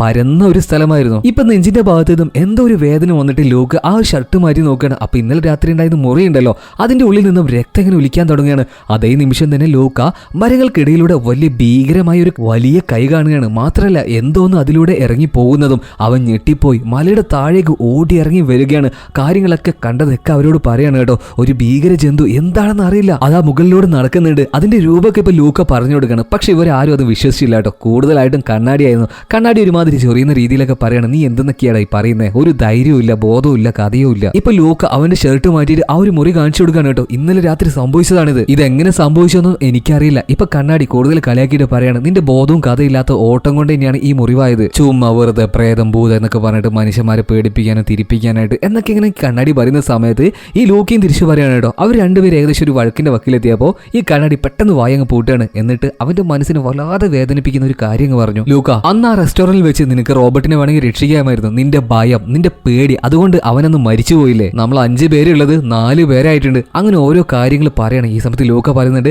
കണ്ണാടി നീ നിന്റെ വായി പൂട്ടിക്ക് എനിക്ക് സഹിക്കാൻ കഴിയുന്നില്ല. പക്ഷെ കണ്ണാടി ഉണ്ട് പൂട്ടുന്ന ദേഷ്യം വന്ന് ലൂക്ക അവനിട്ട് 2 പൊട്ടിക്കാൻ കേട്ടോ. പെട്ടെന്ന് തന്നെ ജോണി അങ്ങോട്ട് വന്നിട്ട് ഇവർ പിടിച്ചു മാറ്റാണ്. ഇപ്പൊ ഭയങ്കര ദേഷ്യത്തിൽ തന്നെ ലൂക്ക അങ്ങനെ പോവാണ്. ഇവിടുത്തെ 2 പേർക്ക് കാര്യങ്ങളൊക്കെ പറഞ്ഞിട്ട് വലിയ പ്രശ്നമൊന്നും ഇല്ലാതെ മുന്നോട്ട് പോകാൻ വേണ്ടിയിട്ട് പരമാവധി ശ്രമിച്ചുകൊണ്ടിരിക്കുകയാണ് ജോണി. ഇപ്പൊ പെട്ടുപോയി എന്ന് തന്നെ പറയാം. പിന്നീട് എങ്ങനെയൊക്കെയോ ഇവര് പിന്നെയും മുന്നോട്ടേക്ക് പോവാണ്. ആ സമയത്താണ് താടി അവിടെ കുറച്ച് വസ്ത്രങ്ങളും കാര്യങ്ങളൊക്കെ കാണുന്നത്, കുറെ വലിയ തുണികളൊക്കെ. അവൻ അങ്ങോട്ടേക്ക് ചെന്നിട്ട് അത് മാറ്റി നോക്കുമ്പോൾ അതിന്റെ ഉള്ളിൽ നിന്നും ടെന്റ് അടിക്കാൻ ഉപയോഗിക്കുന്ന വലിയൊരു തുണി, അതുപോലെ തന്നെ കുറച്ച് ഷർട്ടുകൾ, കുറച്ച് വസ്ത്രങ്ങൾ, അതുപോലെ തന്നെ ഒരു ഷൂ, അങ്ങനെ കുറച്ച് കാര്യങ്ങൾ അവർക്ക് കിട്ടുകയാണ്. മാത്രമല്ല അതിന്റെ ഇടയിൽ നിന്നും ഒരു പേഴ്സും, അത് തുറന്നു നോക്കിയപ്പോൾ ഒരു ഫാമിലിയുടെ ഫോട്ടോ അതിലുണ്ടായിരുന്നു. അതുപോലെ തന്നെ പിന്നെയും അതിൽ നോക്കിയപ്പോൾ അതിൽ നിന്നും ഒരു ATM കാർഡ് കിട്ടുകയാണ്. അതിന്റെ എക്സ്പയർ ഡേറ്റ് എന്നത് 1984 ആയിരുന്നു. അവരാകെ ഞെട്ടിപ്പോവാണ്. ആ ഒരു വർഷത്തിൽ ഇവിടെ ആരോ വന്നിട്ടുണ്ട്, അത്രയും മുന്നേ ആ ഒരു കുടുംബത്തിന് അപ്പൊ എന്തോ സംഭവിച്ചിട്ടുണ്ട്. എല്ലാവരും പരിഭ്രാന്തിയിലാവുകയാണ് കേട്ടോ. ഈ സമയത്ത് കുറച്ച് ധൈര്യം ഉണ്ടായിരുന്ന ജോണി പറയാണ്, നിങ്ങൾ ആരും പേടിക്കല്ലേ, നമ്മളൊരു കാര്യം ചെയ്തിട്ടല്ലേ ഇങ്ങോട്ടേക്ക് വന്നത്. ആ ഒരു റിസോർട്ടിൽ രജിസ്റ്റർ ചെയ്തിട്ടുണ്ട്. ഒരു സമയത്തിൽ കൂടുതൽ കഴിഞ്ഞിട്ട് നമ്മൾ വരാതെ ഇരുന്നിട്ടുണ്ടെങ്കിൽ അവർ കംപ്ലൈന്റ് കൊടുക്കും. നമ്മൾ തിരഞ്ഞുകൊണ്ട് തന്നെ പോലീസുകാർ ചിലപ്പോൾ ഇങ്ങോട്ടേക്ക് പുറപ്പെട്ടിട്ടുണ്ടാവും. നിങ്ങൾ എല്ലാവരും പേടിക്കാതെ ഒന്ന് കാമായി നിൽക്ക്, നമുക്ക് മുന്നോട്ടേക്ക് പോകാം എന്നിപ്പോ അവർക്ക് ധൈര്യം കൊടുക്കുകയാണ് ജോണി. അങ്ങനെ ആ ഒരു സ്ഥലത്ത് തന്നെ അവരിപ്പോ ടെന്റ് അടിക്കുകയാണ്. ഞാൻ നേരത്തെ പറഞ്ഞതുപോലെ തന്നെ കൂട്ടത്തിൽ കുറച്ച് ധൈര്യം അതുപോലെ തന്നെ കാര്യങ്ങൾ ചെയ്യാനുള്ള പ്രാപ്തിയുള്ളത് ജോണിയാണല്ലോ. അതുകൊണ്ട് തന്നെ അവന്റെ കയ്യിലുണ്ടായിരുന്ന ചോക്ലേറ്റ് എല്ലാവർക്കും കൊടുക്കുകയാണ്. എല്ലാവരും ഒന്ന് കാമാക്കാൻ വേണ്ടിയിട്ട് തന്നെ. ഈ കണ്ണാടിയുടെ കാലാണെങ്കിലും ഒടിഞ്ഞിട്ട് അവനൊന്നും നടക്കാൻ പോലും കഴിയുന്നില്ല. പരമാവധി അവനൊരു ആത്മവിശ്വാസം കൊടുക്കുകയാണ്. അതുപോലെ തന്നെ താടിക്കും. പിന്നീട് ജോണി നേരെ ചെന്നത് ലോക്കയുടെ അടുത്തേക്കായിരുന്നു. ലോക്കയോട് പറയുകയാണ്, നിനക്കൊരു കാര്യം അറിയില്ലേ, കണ്ണാടിയും അതുപോലെ തന്നെ താടി നല്ല ഭയന്നിരിക്കുകയാണ്. രണ്ടുപേരെ കൊണ്ടും ഇനി ഒന്നും ചെയ്യാൻ പറ്റില്ല. ലോക ദയവ് ചെയ്തിട്ട് നീയെങ്കിലും ഒന്ന് മര്യാദക്ക് കട്ടക്ക് എന്റെ കൂടെ നിൽക്കണം. നീയും കൂടി ഇല്ലെങ്കിൽ എന്നെ കൊണ്ട് ആവില്ല കേട്ടോ. ഒരു കാര്യം ചെയ്യും, നീ നേരത്തെ കിടന്നുറങ്ങുക, നമുക്ക് രാവിലെ പുറപ്പെടാം, എന്റെ കൂടെ ഉണ്ടാവണേ. ഇപ്പൊ ലോക്കയുടെ വാക്കും വിശ്വസിച്ചുകൊണ്ട് തന്നെ ജോണി ഇപ്പൊ അവിടുന്ന് പോവാണ് കേട്ടോ. അങ്ങനെ ഇപ്പൊ ലോക്ക കിടക്കാൻ വേണ്ടി നിൽക്കുകയാണ്. ടെന്റിലേക്ക് കിടന്നിട്ടുണ്ട്. ആ സമയത്താണ് പുറത്ത് നിന്നിട്ട് ഒരു വെളിച്ചം ഇപ്പൊ ലോക്ക കാണുന്നത്. പെട്ടെന്ന് തന്നെ അവന്റെ ആ ഒരു ടെന്റിന്റെ സിബ് അവൻ ഊരി നോക്കുമ്പോൾ അവൻ കാണുന്ന കാഴ്ച എന്താണെന്ന് വെച്ചിട്ടുണ്ടെങ്കിൽ ആ റെസ്റ്റോറന്റിലെ കാഴ്ചയായിരുന്നു. അവിടെ ഇപ്പൊ ആ രണ്ട് സൈക്കോകൾ നിൽക്കുന്നുണ്ട്. അതുപോലെ തന്നെ അവന്റെ ഉറ്റ ചങ്ങാതിയായിട്ടുള്ള റോബർട്ടും ഉണ്ട്.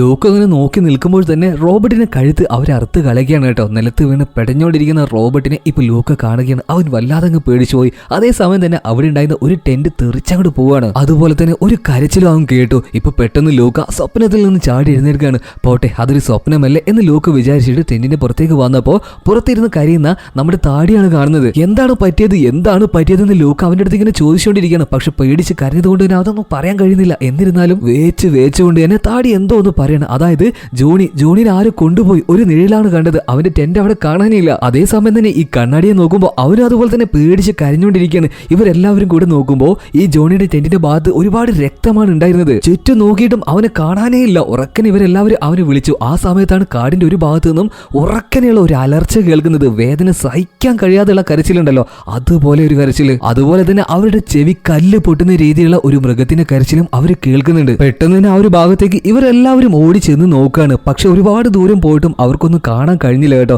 ഈ സമയത്ത് കണ്ണാടി പറയുകയാണ്, നമ്മളിങ്ങനെ ഓടിയിട്ട് എന്താ കാര്യം, നമുക്ക് ആവശ്യമായിട്ടുള്ള സാധനം ടെന്റിൽ പോയിട്ട് എടുത്തു വന്നിട്ട് നമുക്കൊന്നും കൂടെ തെരച്ചിൽ ആരംഭിക്കാം. അതിനിപ്പോ നായകനായിട്ടുള്ള ലോക്കയും സമ്മതിക്കാൻ കേട്ടോ. അങ്ങനെ അവർ 3 പേരും കൂടെ തിരിച്ചു പോകുമ്പോൾ അവർക്ക് വഴി തെറ്റിപ്പോയിട്ടുണ്ട്. ടെന്റ് എവിടെയാണെന്ന് തിരിയുന്നില്ല. ആകെ കയ്യിലുള്ളത് ഒരു ടോർച്ച് മാത്രമാണ് കേട്ടോ. ഇനി രാത്രി യാത്ര ചെയ്തിട്ട് കാര്യമില്ലെന്ന് മനസ്സിലാക്കി അവർ 3 പേരും ഒരു മരത്തിന്റെ ചുവട്ടിൽ ഇരിക്കുകയാണ്. കുറച്ച് വെളിച്ചം വന്നപ്പോൾ അവർ 3 പേരും പിന്നെ എഴുന്നേറ്റ് നടക്കുകയാണ് കേട്ടോ. ഈ സമയത്ത് ഇവർ 3 പേരും ഒരു കാഴ്ച കണ്ടിട്ട് ആകെ ഞെട്ടിപ്പോവാണ്. എന്തായിരിക്കും ആ ഒരു കാഴ്ച? അത് കണ്ടിട്ട് കണ്ണാടിയും അതുപോലെ തന്നെ താടിയും ഉറക്കനെ നിലവിളിക്കുകയാണ്. നമ്മുടെ ലോക്കയാണെങ്കിലും ഒരു ഭാഗത്തേക്ക് മാറിയിരുന്ന് ഛർദ്ദിച്ചുകൊണ്ടിരിക്കുകയാണ്. അവർ കണ്ട കാഴ്ച എന്താണെന്ന് അറിയാമോ? അതായത് ഇവർ തുടക്കത്തിൽ തന്നെ കണ്ടില്ല, ഒരു കാട്ടുപോത്തിനെ ക്രൂരമായിട്ട് കൊന്ന് കുടലെല്ലാം തൂങ്ങിക്കിടക്കുന്ന ഒരു അവസ്ഥയിൽ ആ ഒരു രൂപത്തിൽ കിടക്കുകയാണ് ജോണി. ഇപ്പോൾ ഇവരെല്ലാവരും കരഞ്ഞുകൊണ്ട് തന്നെ ഇങ്ങനെ പറയുന്നുണ്ട്, ജോണി നിനക്ക് എന്താണ് പറ്റിയത്, നിന്റെ ഭാര്യയടുത്തും കുഞ്ഞുങ്ങളുടെ ഞാൻ എന്താണ് പറയാ, അങ്ങനെ ഓരോ കാര്യങ്ങളൊക്കെ പറഞ്ഞിട്ട് ഈ കണ്ണാടി ഇങ്ങനെ കരഞ്ഞുകൊണ്ടിരിക്കുകയാണ് കേട്ടോ. ഇപ്പൊ ലോക്ക കുറച്ച് ധൈര്യം സംഭരിച്ചിട്ട് ഈ ജോണിയുടെ കീശയിലുണ്ടായിരുന്ന കുറച്ച് മെറ്റീരിയൽസ്, അതായത് കോമ്പസ്, അതുപോലെ തന്നെ ഒരു ടോർച്ച്, അങ്ങനെയുള്ള കാര്യങ്ങളൊക്കെ എടുക്കുകയാണ്. പിന്നീട് ഇവര് 3 പേരും എങ്ങനെയൊക്കെയോ മരത്തിന്റെ മുകളിൽ നിന്നും ഈ ജോണിയുടെ മൃതദേഹം എടുത്തിട്ട് അത് അവിടെ അടക്കം ചെയ്യാൻ കേട്ടോ. കൂട്ടുകാരനല്ലേ, അങ്ങനെ വിട്ടിട്ട് പോകാൻ കഴിയില്ലല്ലോ. അവര് പിന്നെയും മുന്നോട്ടേക്ക് പോകാൻ ആരംഭിച്ചു. ആ സമയത്തെല്ലാം ആ കണ്ണാടി ഇങ്ങനെ അലറി കരഞ്ഞുകൊണ്ടിരിക്കുകയാണ്. ഇപ്പൊ അവനെ നോക്കിയിട്ട് ലോക്ക പറയുകയാണ്, എന്തായാലും സംഭവിക്കാനുള്ളതൊക്കെ സംഭവിച്ചു, നമ്മുടെ പിന്നാലെ ആരെയുണ്ട്,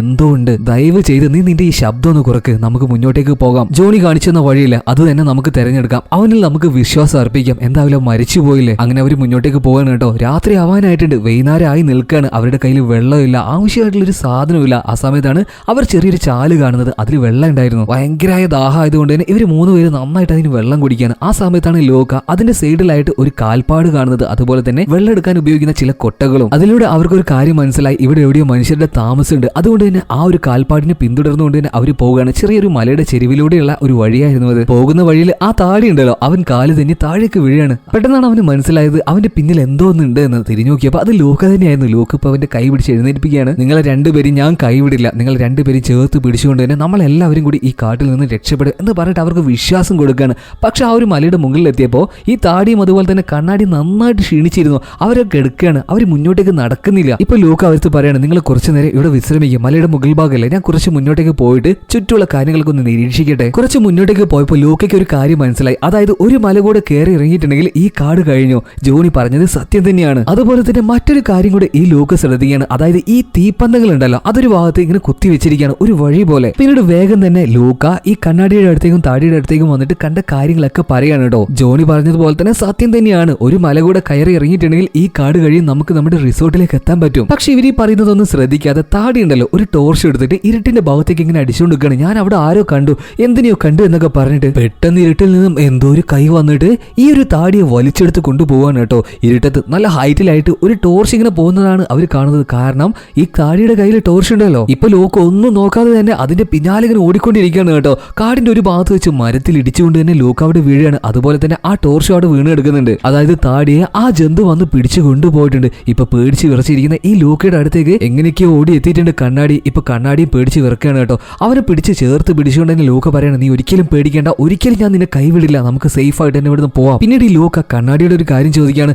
നിനക്ക് നടക്കാൻ പറ്റുമോ, ഓടാൻ പറ്റുമോ? ഈ സമയത്ത് കണ്ണാടി പറയുന്നത് എനിക്കറിയില്ല, നമുക്ക് നോക്കി നോക്കാം. പിന്നീട് ലൂക്ക അവന്റെ കൈ പിടിച്ച് അവന് പറ്റുന്ന രീതിയിൽ മുന്നോട്ടേക്ക് ഓടിക്കൊണ്ടിരിക്കുകയാണ് കേട്ടോ. നടക്കാൻ കഴിയുന്നില്ലെങ്കിൽ മാക്സിമം ലൂക്ക അവന് സപ്പോർട്ട് കൊടുക്കുന്നുണ്ട്. പിന്നിലൂടെ വളരെ വേഗത്തിൽ ആ ഒരു ജന്തു വരുന്നുണ്ടെന്ന് അവർക്ക് മനസ്സിലായിട്ടുണ്ട്. ഭയന്ന് വിറച്ചിട്ടാണ് പോകുന്നത്. പക്ഷെ അങ്ങനെ ഓട്ടത്തിന്റെ ഇടയിൽ ഒരു ഭാഗത്ത് വെച്ച് അവരൊരു വഴി കാണുകയാണ്. ആ വഴിയുടെ രണ്ട് ഭാഗത്തായിട്ട് തീപ്പന്തങ്ങൾ ഇങ്ങനെ കുത്തി വെച്ചിട്ടുണ്ട്. മുന്നോട്ടേക്ക് പോകണോ വേണ്ടയോ എന്നൊരു സംശയത്തിൽ നിൽക്കുന്ന ലൂക്ക മറ്റൊരു കാഴ്ച കൂടെ കാണുകയാണ്. അവിടെ ഉണ്ടായിരുന്ന ഒരു മരത്തിന്റെ മുകളിൽ എപ്പോഴും കാണുന്നത് പോലെയുള്ള വികൃതമായ രൂപത്തിൽ കൊന്ന് കെട്ടിത്തൂക്കിയിരിക്കുന്ന താടിയെ കൊടൽമാലയെല്ലാം തൂങ്ങിക്കെടുക്കുകയാണ്. രക്തം താഴേക്ക് ഒലിച്ചുകൊണ്ടിരിക്കുകയാണ്. ഒരു രക്ഷയില്ലാത്തത് കൊണ്ട് തന്നെ മുന്നോട്ടേക്ക് പോകുക എന്നപ്പോൾ ലൂക്ക തീരുമാനിച്ചിട്ടുണ്ട്. കാരണം കണ്ണാടിക്ക് തീരെ വയ്യാലോ. കുറച്ച് മുന്നോട്ടേക്ക് പോയപ്പോഴാണ് ഈ ലൂക്ക ഒരു കാര്യം കാണുന്നത്. ഒരു ട്രീ ഹൗസ് ആയിരുന്നത്. പെട്ടെന്ന് തന്നെ അതിന്റെ ഉള്ളിലേക്ക് പോവാണ്. വാതിൽ തുറന്നു നോക്കുമ്പോൾ അതിന്റെ ഉള്ളിൽ ഉണ്ടായിരുന്നത് ഒരു മുത്തശ്ശിയായിരുന്നു. കണ്ടാൽ തന്നെ ഭയം തോന്നുന്ന രീതിയിലുള്ള ഒരു കിളവി. പെട്ടെന്ന് ഒരു കാല് വന്നിട്ട് ലൂക്കയുടെ തലക്കിട്ട് തന്നെ ഒരൊറ്റ ചവിട്ട് കൊടുക്കുകയാണ്. അപ്പൊ തന്നെ ലൂക്കയുടെ ബോധവും പോയിട്ടുണ്ട്. കുറച്ച് സമയം കഴിഞ്ഞിട്ട് ലൂക്ക കണ്ണു തുറന്ന് നോക്കുമ്പോൾ കാണുന്നത് അവന്റെ രണ്ട് കൈകളും പിന്നിലേക്കായിട്ട് കെട്ടി വെച്ചിട്ടുണ്ട്. അതുപോലെ തന്നെ കണ്ണാടിയും തൊട്ടപ്പുറത്ത് കെട്ടി വെച്ചിട്ടുണ്ട്. എന്തൊക്കെയാണ് ഈ സംഭവിക്കുന്നത്, നമ്മളിപ്പോ എവിടെയാണ് എന്നൊക്കെ ചോദിക്കുന്ന സമയത്ത് കണ്ണാടി പറയണേ, എനിക്കും അറിയില്ലടാ. ആ സമയത്ത് ചുമരിലൂടെ ഒരു ഓട്ട കണ്ടിട്ട് അതിലൂടെ എത്തി നോക്കുകയാണ് ലൂക്ക. ഇപ്പോ ഇതേ സമയം തന്നെ പുറത്ത് നിന്ന് കുറച്ച് ആളുകൾ എന്തൊക്കെയോ തയ്യാറാക്കുകയാണ്. പലക വെച്ച് എന്തൊക്കെയോ അടുക്കിയിട്ട് എന്തോ ഒരു സാധനം ഉണ്ടാക്കുന്നുണ്ട്. ഒന്നും മനസ്സിലാകുന്നില്ല. ഇപ്പൊ അവിടെ ഉണ്ടായിരുന്ന ഒരു കുപ്പി നോക്കിയിട്ട് ഈ കണ്ണാടി പറയാണ്, ലൂക്ക നിനക്ക് പറ്റെങ്കിൽ ആ ഒരു കുപ്പി എന്റെ അടുത്തേക്ക് തട്ടിയിട്ടുക, ഞാൻ അതിന്റെ ചില്ല് പൊട്ടിച്ച് കയറെങ്കിലും മുറിക്കാൻ ശ്രമിക്കാം. ഇപ്പൊ ലൂക്ക അതിന് ശ്രമിക്കുന്ന സമയത്ത് പെട്ടെന്ന് ഒരു വാതിൽ തുറക്കുന്ന ശബ്ദം കേൾക്കുകയാണ്. ഇവർ രണ്ടുപേരും പഴയ സ്ഥലത്ത് പോയി തന്നെ നിൽക്കുകയാണ്. വാതിൽ തുറന്ന് വന്ന ആ ആൾക്കാരുടെ രൂപമൊക്കെ കണ്ടിട്ട് അവർ ഞെട്ടിപ്പോകണട്ടോ. ഒരു കൊടൂരമായിട്ടുള്ള ഒരു പ്രത്യേക രീതിയിലുള്ള ലുക്കായിരുന്നു അവരുടേത്. അവരുടെ ഇടയിൽ നിന്നും ആ ഒരു വൃദ്ധ വരികയാണ്. അവരിപ്പോ നേരെ ചെന്നത് ലൂക്കയുടെ അടുത്തേക്കാണ്. പിന്നീട് ലൂക്കയ്ക്ക് ഇച്ചിരി വെള്ളം കൊടുക്കുന്നുണ്ട് അവര്. എന്നിട്ട് ലൂക്കയുടെ നെഞ്ചിലുള്ള ആ ഒരു മുറിപ്പാടുണ്ടല്ലോ അവര് നോക്കുന്നുണ്ട്. എന്താണ് ഇതൊക്കെ എന്ന് ചോദിക്കുന്ന സമയത്ത് ആ ഒരു വൃദ്ധയും അവരുടെ നെഞ്ച് കാണിക്കുകയാണ്. അവരുടെ നെഞ്ചിലും ആ ഒരു മുറിപ്പാടുണ്ടായിരുന്നു. പിന്നീട് ആ ഒരു വൃദ്ധ പോയത് നമ്മുടെ കണ്ണാടിയുടെ അടുത്തേക്കായിരുന്നു. കണ്ണാടിയുടെ ഒന്ന് നോക്കി, നെഞ്ചിലൊക്കെ ഒന്ന് നോക്കി. ആ സമയത്ത് അവന്റെ നെഞ്ചിൽ പാടൊന്നുമില്ല. അവൻ ആ വെള്ളം കൊടുക്കാതെ തന്നെ ആ ഒരു കിളവി അവിടുന്ന് മാറി എന്ന് എന്തൊക്കെയോ പറയുന്നുണ്ട്. പെട്ടെന്ന് തന്നെ ബാക്കിയുള്ള ആൾക്കാർ ഈ കണ്ണാടിയെ വന്നിട്ട് പിടിച്ചു കൊണ്ടുപോകാണ് കേട്ടോ. പുറത്തേക്ക് കൊണ്ടുപോയിട്ട് ക്രൂരമായിട്ട് തന്നെ അവനെ മർദ്ദിക്കുകയാണ്. ഇതെല്ലാം കണ്ട് സഹിക്കാൻ പറ്റാതെ ലൂക്ക ഉറക്കനെ നിലവിളിക്കുന്നുണ്ട്, അവനെ വെറുതെ വിട്, അവനെ ഉപദ്രവിക്കല്ലേ എന്നൊക്കെ പറയുന്നുണ്ട്. ആ സമയത്താണ് അങ്ങോട്ടേക്ക് ഒരു പെൺകുട്ടി വരുന്നത്. അവർ ഇംഗ്ലീഷിൽ തന്നെ ഇവന്റെ അടുത്ത് സംസാരിക്കുകയാണ്. ബാക്കിയുള്ളവരൊക്കെ മറ്റേതോ ഭാഷയിലാണ് കേട്ടോ സംസാരിക്കുന്നത്. ഇപ്പോ ആ ഒരു പെൺകുട്ടി ലൂക്കയോട് പറയാണ്, നിങ്ങളുടെ കൂട്ടുകാരനെ ബലി കൊടുക്കാൻ വേണ്ടിയിട്ടാണ് കൊണ്ടുപോയത്. ഒരു ത്യാഗം അത് അവൻ ചെയ്തേ മതിയാവൂ. പുറത്തുള്ള ശബ്ദങ്ങളൊന്നും നീ കേൾക്കേണ്ട എന്ന് പറഞ്ഞിട്ട് ആ ഒരു പെൺകുട്ടി ലൂക്കയുടെ ചെവി ഇങ്ങനെ പൊത്തി പിടിക്കുകയാണ്. അവിടെ സീൻ കട്ടായി. കുറച്ചു നേരം ലൂക്കൊന്ന് മയങ്ങിപ്പോയി. അവൻ കണ്ണു തുറന്നു നോക്കുമ്പോൾ തൊട്ടപ്പുറം തന്നെ വളരെയധികം ക്ഷീണിച്ച് ദേഹം മുഴുവൻ അടികൊണ്ട രൂപത്തിലേക്ക് കിടക്കുന്ന കണ്ണാടിയാണ് കാണുന്നത്. ഇപ്പൊ കരഞ്ഞുകൊണ്ട് തന്നെ ലൂക്ക ചോദിക്കുന്നുണ്ട്, എടാ എന്താണ് നിനക്ക് പറ്റിയത്? ഇപ്പൊ വളരെയധികം ക്ഷീണിച്ചിട്ട് കണ്ണാടി പറയാണ്, അവരെന്തായാലും എന്നെ കൊന്നുകളയടാ. ഞാനൊരു കാര്യം പറയട്ടെ, നമ്മൾ ആദ്യം തന്നെ ഒരു ട്രീ ഹൗസിലേക്ക് കയറിയ സമയത്ത് ഞാൻ അവിടെ വെച്ച് ഉറക്കനെ നിലവിളിച്ച് കരഞ്ഞില്ലേ, അന്ന് ഞാൻ കണ്ടത് എന്തായിരുന്നെന്നോ? ഒരു വിചിത്രമായ കൈ എന്റെ ദേഹത്ത് വന്ന് നിൽക്കുന്നതായിരുന്നു. അതേസമയം തന്നെ എന്റെ മരിച്ചുപോയ സോഫിയെ ഞാൻ കണ്ടടാ. ഞാൻ ഇപ്പൊ മരിച്ചു പോവാടാ, എന്നെ അവര് കൊന്നുകളയടാ. പക്ഷെ നീ എനിക്ക് വേണ്ടി ഒരു കാര്യം ചെയ്യണം. ഈ പ്രാന്തന്മാരുണ്ടല്ലോ നീ വെറുതെ വിടരുത്, ഇവരെല്ലാത്തിനെയും കത്തിച്ച് കളയണം നീ. അങ്ങനെ ഓരോ കാര്യങ്ങൾ കരഞ്ഞുകൊണ്ട് തന്നെ ഈ കണ്ണാടി പറയുന്നുണ്ട്. പക്ഷെ നമ്മുടെ ലൂക്ക എന്താ പറയാ, എന്ത് മറുപടിയാ കൊടുക്കുക? കുറച്ച് സമയം കഴിഞ്ഞപ്പോ ആ ആളുകൾ മുഴുവൻ അങ്ങോട്ടേക്ക് വന്നിട്ട് ഈ കണ്ണാടിയെ പിടിച്ചു വലിച്ചു കൊണ്ടുപോവാണ് അവന് ബലി കൊടുക്കാൻ വേണ്ടി തന്നെ. പുറത്ത് അവർ തയ്യാറാക്കി വെച്ച ഒരു മരത്തിന്റെ ഒരു പ്രത്യേക ഭാഗമുണ്ട്. അവിടെ ഇപ്പോ ഈ ഒരു കണ്ണാടിയെ കെട്ടിവെക്കാണ് കേട്ടോ. പക്ഷെ ധൈര്യം സംഭരിച്ച് എന്തിനെ നേരിടാം എന്നുള്ള ഒരു ഭാവത്തിലാണ് കണ്ണാടി ഇപ്പൊ നിൽക്കുന്നത്. ഇതേ സമയം തന്നെ വീടിന്റെ ഉള്ളിൽ കെട്ടിവെച്ചിരിക്കുന്ന അവസ്ഥയിലാണ് ലൂക്ക. അവൻ എങ്ങനെയെങ്കിലും ആ ഒരു കയർ അയക്കാൻ വേണ്ടി ശ്രമിക്കുകയാണ്. എത്ര ശ്രമിച്ചിട്ടും അതവന് കഴിയുന്നില്ല. അതുകൊണ്ട് തന്നെ അവരൊരു കാര്യം തീരുമാനിക്കുകയാണ്, വിരൽ ഒടിച്ചുകൊണ്ട് തന്നെ ഒരു കൈ എങ്ങനെയെങ്കിലും പുറത്തേക്ക് എടുക്കാമെന്ന്. അങ്ങനെ ആ ഒരു കാര്യം ചെയ്യാൻ തന്നെ അവൻ തീരുമാനിക്കുകയാണ് കേട്ടോ. ഇതേ സമയം തന്നെ പുറത്ത് ഇപ്പൊ കണ്ണാടിയെ കെട്ടിവെച്ചിരിക്കുകയാണ്. അവനിപ്പോ എല്ലാവരെയും നോക്കിയിട്ട് പറയാണ്, എനിക്കൊരു പേടിയില്ലടാ, വന്ന് കൊല്ലടാ, എന്നെ കൊല്ലടാ. ആ സമയത്താണ് കണ്ണാടി കാട്ടിന്റെ ഉള്ളിൽ നിന്നും ഒരു ശബ്ദം കേൾക്കുന്നത്. അവനിപ്പോ കാട്ടിലേക്ക് നോക്കുമ്പോൾ അവിടെയുള്ള ഓരോ മരത്തിലും ഓരോ മൃതദേഹങ്ങൾ ഇങ്ങനെ തൂക്കിയിട്ടിരിക്കുകയാണ്. മാത്രമല്ല നല്ല ഉയരമുള്ള ആ ഒരു മരങ്ങളൊക്കെ വകഞ്ഞു മാറ്റിക്കൊണ്ട് എന്തോ അങ്ങോട്ടേക്ക് വരുന്നുണ്ട്. അതിന്റെ ആ ഒരു കാൽ ശബ്ദമൊക്കെ ഉണ്ടല്ലോ ഭയപ്പെടുത്തുന്ന രീതിയിലായിരുന്നു. ഇതേ സമയം തന്നെ ആ വീട്ടിന്റെ ഉള്ളില് നമ്മുടെ ലൂക്ക അവന്റെ വിരൽ എങ്ങനെയൊക്കെയോ പൊട്ടിച്ചിട്ടുണ്ട്. ഒരു കൈ ആ ഒരു വിടവിലൂടെ അവൻ പുറത്തേക്ക് എടുത്തു. മറ്റേ കൈ എങ്ങനെയെങ്കിലും എടുക്കാനുള്ള ശ്രമത്തിലാണ് ഇപ്പൊ അവന്. ഇതേ സമയം തന്നെ കാട്ടിൽ നിന്ന് വരുന്നത് എന്താണെന്ന് മനസ്സിലാവാതെ അങ്ങോട്ടേക്ക് നോക്കി ഭയന്ന് വിറച്ച് നിൽക്കുന്ന നമ്മുടെ കണ്ണാടി. പക്ഷെ അവൻ നോക്കുമ്പോൾ കാണുന്നത് ആരാണെന്നോ? അവന്റെ മരിച്ചുപോയ ഭാര്യയായിരുന്നു. അവളിപ്പോ വന്നിട്ട് ഈ കണ്ണാടിയുടെ മുഖത്ത് ഇങ്ങനെ കൈ വെക്കുകയാണ്. അവൻ ആകെ അന്താളിച്ച് നിൽക്കുകയാണ്. ഇവള് മരിച്ചു പോയതല്ലേ, പിന്നെ എങ്ങനെയാണ് ഇവള് വരുന്നത്? പൊടും തന്നെ ഈ കണ്ണാടിക്ക് അവന്റെ സ്വബോധം തിരിച്ചു വരികയാണ്. അവന്റെ മുഖത്ത് കൈ വെച്ചുകൊണ്ടിരിക്കുന്നത് അതവന്റെ ഭാര്യ ആയിരുന്നില്ല, അതൊരു ഏലിയൻ ആയിരുന്നു, ഒരു മൃഗമായിരുന്നു. അതിന്റെ രൂപത്തിനെ കുറിച്ചൊന്ന് പറയുകയാണെങ്കിൽ ഒരുമാതിരി ഒരു കുതിര, ആടിന്റെ കാല്, എന്തൊക്കെയാ പറയണ്ടേ, ഒന്നും മനസ്സിലാകുന്നില്ല. അതിവിചിത്രമായിട്ടുള്ള ഒരു രൂപം തന്നെ. അതിന്റെ മുഖവും അങ്ങനെയായിരുന്നു. ഏറ്റവും പ്രത്യേകതയായി തോന്നിയത് അതിന്റെ മുഖത്തു നിന്നും രണ്ട് കൈകൾ ഇങ്ങനെ മുന്നോട്ടേക്ക് വരുന്നുണ്ട്. അതായിരുന്നു ഇപ്പൊ ആ രണ്ട് കൈകളുണ്ടല്ലോ നമ്മുടെ കണ്ണാടിയെ തൂക്കിയെടുത്തുകൊണ്ട് തന്നെ അവിടെ ഉണ്ടായിരുന്ന ഒരു മരത്തിൽ എല്ലാവരും ചെയ്തു വെക്കുന്നത് പോലെ തന്നെ അതിലങ്ങൾ തുളച്ച് കയറ്റിയാണ്. അവന്റെ വയറ് മുഴുവൻ കീറിപ്പോയി. ഉറക്കന് നിലവിളിച്ചുകൊണ്ട് തന്നെ കണ്ണാടി അവിടെ വെച്ച് മരണപ്പെട്ടു പോവാണ്. ഈ കരച്ചിലെല്ലാം വീടിന്റെ ഉള്ളിൽ നിന്നുകൊണ്ട് തന്നെ ലൂക്ക കേൾക്കുന്നുണ്ട് കേട്ടോ. അതേസമയം തന്നെ അവൻ ആ ഒരു കയർ അയക്കാനുള്ള ശ്രമത്തിലാണ്. അപ്പോഴാണ് ഒരു പാത്രത്തിൽ കുറച്ച് വെള്ളവുമായിട്ട് നേരത്തെ അവന്റെ അടുത്ത് ഇംഗ്ലീഷിൽ സംസാരിച്ചില്ല ഒരു പെൺകുട്ടി അവള് വരികയാണ്. ഇപ്പൊ ലൂക്ക കുറച്ച് വിഷമത്തിൽ തന്നെ അവളോട് ചോദിക്കുകയാണ് അവന്റെ മൃതദേഹം ആ ഒരു മരത്തിൽ നിന്ന് എടുത്തിരുന്നോ? ഇപ്പൊ ആ ഒരു പെൺകുട്ടി പറയാണ് അതിനുള്ള അവകാശം ഞങ്ങൾക്കില്ല, ഞങ്ങൾ അത് നോക്കി നിൽക്കുകയുള്ളൂ, അത് ചെയ്യേണ്ടത് ഞങ്ങളുടെ ദൈവമാണ്. ദൈവമോ? അത് വെറും ഒരു ക്രൂര മൃഗമല്ലേ? ലൂക്ക അങ്ങനെ ഓരോ കാര്യങ്ങൾ പറയുമ്പോ ആ പെൺകുട്ടി പറയാണ് അല്ല അല്ല, എവിടെ നിന്നോ വന്ന ഞങ്ങളുടെ ദൈവമാണ് അദ്ദേഹം. നിന്റെ നെഞ്ചിലെ ആ ഒരു മുറിവ് കണ്ടില്ലേ, അതാണ് അതിന്റെ അടയാളം. അദ്ദേഹം നിന്നെ തെരഞ്ഞെടുത്തു. നീ അദ്ദേഹത്തിന്റെ മുന്നിൽ മുട്ടുകുത്തി നിൽക്കണം. അങ്ങനെയാണെങ്കിൽ മരണമില്ലാത്ത ഒരു ജീവിതം നിനക്ക് ലഭിക്കും. നീ തെരഞ്ഞെടുക്കപ്പെടാൻ കാരണം നിന്റെ മനസ്സിലെ വേദനയുണ്ടല്ലോ, അതാണ് ഏറ്റവും കൂടുതൽ വിഷമം അനുഭവിക്കുന്നത് ആരാണോ അവനെയാണ് ആ ഒരു ഏലിയൻ തെരഞ്ഞെടുക്കുക. പിന്നീട് ആ പെണ്ണ് അവിടുന്ന് പോവാണ് കേട്ടോ. അപ്പൊ നമുക്കൊരു കാര്യം മനസ്സിലാക്കും, എന്തായാലും ആ ഒരു വേട്ടയാടുന്ന മൃഗം അതൊരു സാധാരണ മൃഗമല്ല, എവിടെ നിന്നോ വന്ന ഒരു ഏലിയൻ തന്നെയാണ്. ഏത് മനുഷ്യനാണ് കൂടുതൽ ഫ്രസ്ട്രേഷൻ അനുഭവിക്കുന്നത് അവരുടെ ആ ഒരു കാരണത്തെ പുറത്തെടുത്തുകൊണ്ട് അവരെ കൺട്രോൾ ചെയ്തിട്ടാണ് ആ ഒരു ജീവി ഈ മനുഷ്യരെ ഇവിടെ ഇങ്ങനെ നിലനിർത്തിയിരിക്കുന്നത്. ഇനി ഇവിടെ നിന്നിട്ട് കാര്യമില്ല എന്ന് മനസ്സിലാക്കിയ ലൂക്ക ഓൾറെഡി അവന്റെ ഒരു കെട്ട് അഴിച്ചു വെച്ചിരുന്നല്ലോ, ബാക്കിയുള്ളതും കൂടെ അയക്കാണ്. പെട്ടെന്ന് തന്നെ ആ ഒരു വീടിന്റെ ഉള്ളിൽ നിന്നും പുറത്തേക്ക് കിടക്കാൻ പോകുമ്പോൾ ആ ഒരു വൃദ്ധയുടെ ശബ്ദം അതുപോലെ തന്നെ ബാക്കിയുള്ളവരുടെ സംസാരത്തിന്റെ ശബ്ദമൊക്കെ കേട്ടിട്ട് അവൻ അവിടെ ഉണ്ടായിരുന്ന മറ്റൊരു മുറിയുടെ ഉള്ളിലേക്ക് കയറുകയാണ്. ആ മുറിയിലേക്ക് കയറിയ സമയത്ത് അവിടെ ഒരുപാട് മൃതദേഹങ്ങൾ കാണുകയാണ് അവന്. മൃതദേഹം എന്ന് വെച്ചിട്ടുണ്ടെങ്കിൽ കസാരയിൽ ഇരിക്കുന്ന രൂപത്തിലുള്ള കോലത്തിലായിരുന്നു അവയെല്ലാം ഉണ്ടായിരുന്നത്. ഈ ഈജിപ്തിലെ മമ്മികളൊക്കെ ഉണ്ടാവില്ലേ, അതുപോലെയുള്ള ഒരു രൂപത്തിൽ. അവൻ വിചാരിക്കുകയാണ് ഇതൊക്കെ എന്താണ് സംഭവം. ഭയത്തോടു കൂടെ തന്നെ ഓരോന്ന് നോക്കുമ്പോൾ ആ ചത്ത് കിടക്കുന്നത് പോലെയുള്ള മമ്മികളൊക്കെ പതിയെ പതിയെ ശ്വസിക്കുന്നുണ്ട്. മാത്രമല്ല അവരൊക്കെ എന്തൊക്കെയോ സംസാരിക്കുന്നുണ്ട്. അവനാകെ ഭയന്നു പോയി. മരണമില്ലാത്ത ജീവിതം എന്നൊക്കെ പറഞ്ഞിട്ട് ഇതുപോലെയുള്ള ഒരു ജീവിതമാണോ ലഭിക്കുക, ഇക്കൊല്ലത്തിലാണോ ആയി പോവുക? അവനാകെ ഇങ്ങനെ പേടിച്ചു വിറച്ച് നിൽക്കാൻ കേട്ടോ. മാത്രമല്ല അവിടെയുള്ള ഒരു സിംഹാസനത്തിലും ഇതുപോലെയുള്ള ഒരു മമ്മി ഇങ്ങനെ ഇരിക്കുന്നുണ്ട്. പോകാൻ നേരത്ത് അവനൊരു കാര്യം ഓർക്കാണ്. അവന്റെ കൂട്ടുകാരനായിട്ടുള്ള കണ്ണാടി പറഞ്ഞിട്ടുണ്ടല്ലോ ഇവിടുന്ന് പോകുമ്പോൾ എല്ലാത്തിനും കത്തിച്ച് ചാമ്പലാക്കിയിട്ട് നീ പോകാൻ പാടുള്ളൂ എന്ന്. അതുകൊണ്ട് തന്നെ ലൂക്ക അവിടെ ഉണ്ടായിരുന്ന ഒരു പന്തെടുത്തിട്ട് അതിനെല്ലാത്തിനും തീ കൊടുക്കുകയാണ്. പതിയെ പതിയെ ആ ഒരു വീട് നിന്ന് കത്താൻ തുടങ്ങുകയാണ് കേട്ടോ. ഇപ്പൊ ആ ഒരു ഏലിയൻ തന്റെ വീട് കത്തുന്നത് കണ്ടിട്ട് ഉറക്കൻ അലറുകയാണ്. അതങ്ങോട്ടേക്ക് വരുന്ന സമയത്ത് ബാക്കിയുള്ള ആ ഒരു ജനങ്ങളൊക്കെ അതിന്റെ മുന്നിൽ മുട്ടുകുത്തി സുജൂദ് ചെയ്ത് ഇങ്ങനെ നിൽക്കുകയാണ്. സുജൂദ് മീൻസ് അതൊരു അറബിക് വേർഡാണ് കേട്ടോ. കാര്യം എന്താണെന്ന് നിങ്ങൾക്ക് മനസ്സിലായില്ലേ? ആ ഒരു ഏലിയന്റെ ശബ്ദം കേട്ടിട്ട് പെട്ടെന്ന് തന്നെ അവിടെ നിന്നും ഓടി രക്ഷപ്പെടാൻ ശ്രമിക്കുന്ന ഈ ലൂക്കയുടെ മുന്നിലേക്ക് ആ ഒരു വൃദ്ധയായ സ്ത്രീ വരികയാണ്. അവനൊന്നും നോക്കിയില്ല, കൈകൊണ്ട് ഒരൊറ്റ കുത്തു കൊടുക്കുകയാണ്. സ്പോട്ടിൽ തന്നെ ആ ഒരു തള്ള ചത്തുപോയി. പിന്നീട് പുറത്തേക്ക് കിടക്കാൻ നോക്കുമ്പോൾ ഒരു പ്രത്യേക രീതിയിലുള്ള ഒരു മനുഷ്യൻ മുട്ടയൊക്കെ അടിച്ചിട്ട് ഏതൊക്കെയോ ഭാഷയിൽ സംസാരിച്ചുകൊണ്ട് ഈ ലൂക്കയുടെ അടുത്തേക്ക് വരികയാണ്. ലൂക്ക പെട്ടെന്ന് തന്നെ കയ്യിലുണ്ടായിരുന്ന ഒരു ഗണ്ണിലേക്ക് ബുള്ളറ്റ് ലോഡ് ചെയ്തിട്ട് അയാളുടെ നെഞ്ചാങ്കൂടിന് വെച്ചാൽ ഒരൊറ്റ പൊട്ടിക്കാനാണ് കേട്ടോ. ഇതേ സമയം തന്നെ ലൂക്കയെ വെട്ടാനായിട്ട് കോടാലിയുമായിട്ട് ഒരു മെലിഞ്ഞ ആളങ്ങനെ നിൽക്കുന്നുണ്ടായിരുന്നു. പക്ഷെ എന്തോ ഒന്നിന് കണ്ടിട്ട് ഭയന്ന് പോയിട്ടുള്ള ആ ഒരു മെലിഞ്ഞ മനുഷ്യനുണ്ടല്ലോ ആ കോടാലി താഴെയിട്ട് അങ്ങനെ സുജൂദിലിരിക്കുകയാണ് അവിടെ. എന്താണ് അയാൾ പെട്ടെന്ന് ഇങ്ങനെ ചെയ്യാൻ കാരണം എന്ന് വിചാരിച്ചിട്ട് ലൂക്ക അങ്ങോട്ടേക്ക് നോക്കുമ്പോൾ ലൂക്കയോട് നേരത്തെ വന്നിട്ട് ഇംഗ്ലീഷിൽ സംസാരിച്ചില്ല ഒരു പെൺകുട്ടി അവളുടെ കണ്ണുകളൊക്കെ ചൂഴ്ന്നെടുത്തുകൊണ്ട് തന്നെ ആ ഒരു ഏലിയൻ ആ ഒരു ജീവി അവിടെ ഇങ്ങനെ നിൽക്കുകയാണ്. ഇപ്പോഴാണ് ലൂക്ക അതിന്റെ യഥാർത്ഥ രൂപത്തെ കാണുന്നത്. ഒരു പരന്ന മുഖം, അതിൽ രണ്ട് കണ്ണ്, തലയുടെ രണ്ട് ഭാഗത്ത് നിന്നായിട്ട് മനുഷ്യരുടെ പോലെയുള്ള ഒരു കയ്യ്. അതിന്റെ മുൻഭാഗം മാത്രമേ ലൂക്ക കണ്ടിട്ടുള്ളൂ കേട്ടോ. ലൂക്ക പെട്ടെന്ന് തന്നെ അവിടെ ഉണ്ടായിരുന്ന ആ ഒരു കോടാലി ഒരു ഗണ്ണെടുത്തിട്ട് വീടിന്റെ പുറകു ഭാഗത്തോട് ഓടി രക്ഷപ്പെടുകയാണ്. ആ ഓടുന്ന ഓട്ടത്തിൽ ഒരു ഭാഗത്ത് അവൻ തെന്നി വീണിട്ടുണ്ട്. ഈ സമയത്ത് അവിടെ ഉണ്ടായിരുന്ന വീട് ഇങ്ങനെ കത്തിക്കൊണ്ടിരിക്കുകയാണല്ലോ.